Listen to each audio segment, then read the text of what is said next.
സംസ്ഥാനത്ത് സ്വകാര്യ ആശുപത്രികളിലെ നഴ്സുമാരുടെ സമരം ഇന്നും തുടരും. ലേബർ കമ്മീഷണർ ചർച്ചയ്ക്ക് വിളിച്ചെങ്കിലും ആവശ്യങ്ങളിൽ തീരുമാനമാകാതെ സമരം അവസാനിപ്പിക്കില്ല എന്ന നിലപാടിലാണ് നഴ്സുമാരുടെ സംഘടന.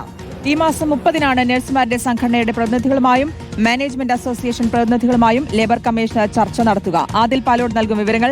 Good morning Adil. കുറച്ച് നഴ്സുമാർ സമരം ചെയ്യാതെ ഇവർക്കൊപ്പം ആശുപത്രിയിൽ നിൽക്കുന്നുണ്ട്, ആശുപത്രിയിൽ സേവനം നൽകുന്നുണ്ട് എന്നുള്ളത് മാത്രമാണ് ഒരു ആശ്വാസം. പക്ഷേ ഇനിയും ഈ രീതിയിലാണ് മുന്നോട്ട് പോകുന്നതെങ്കിൽ അവരെ കൂടി സമരത്തിൽ ഭാഗമാക്കുമെന്നാണ് ഈ സമരം ചെയ്യുന്നവർ വ്യക്തമാക്കുകയും ചെയ്യുന്നത്. അപ്പോൾ ആ രീതിയിൽ കാര്യങ്ങൾ കൂടുതൽ സങ്കീർണമാക്കാതിരിക്കുന്ന തരത്തിലൊരു ചർച്ചയിലേക്ക് പോകുമോ?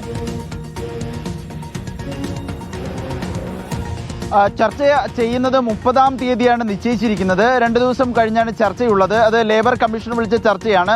അതിലും തീരുമാനമാകാതെ സമരം പിൻവലിക്കില്ല, ഒരു അന്തിമ ധാരണ വേണം എന്നുള്ളതാണ് യുണൈറ്റഡ് നഴ്സസ് അസോസിയേഷന്റെ ഇപ്പോഴത്തെ നിലപാട്. നേരത്തെ ഹൈക്കോടതിയുടെ നിർദ്ദേശപ്രകാരം ഒരു മധ്യസ്ഥ ചർച്ച നടന്നിരുന്നതാണ് മാനേജ്മെന്റും സമരക്കാരും തമ്മിൽ. പക്ഷേ അതിൽ ധാരണയായില്ല. അതിന് പിന്നാലെയാണ് 26 ആശുപത്രികളിൽ സംസ്ഥാനത്ത് നഴ്സുമാർ വീണ്ടും സമരം തുടങ്ങിയത്. 431 ആശുപത്രികളിലെ മാനേജ്മെന്റുമായി പ്രശ്നത്തിൽ ധാരണയായതായി UNA നേരത്തെ അറിയിച്ചിരുന്നതാണ്. ഏതായാലും 26 ആശുപത്രികളിൽ ഇന്നലെ സമരം തുടങ്ങിയിരുന്നു.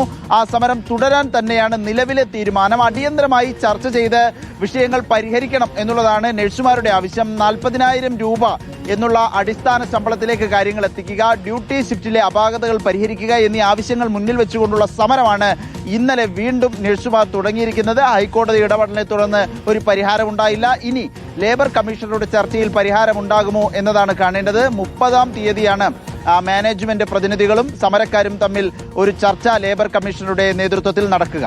എന്തെങ്കിലും പരിഹാരമുണ്ടാകുമെന്ന് തന്നെ പ്രതീക്ഷിക്കാം. ആദിൽ പാലോടാണ് വിവരങ്ങൾ നൽകിയത്.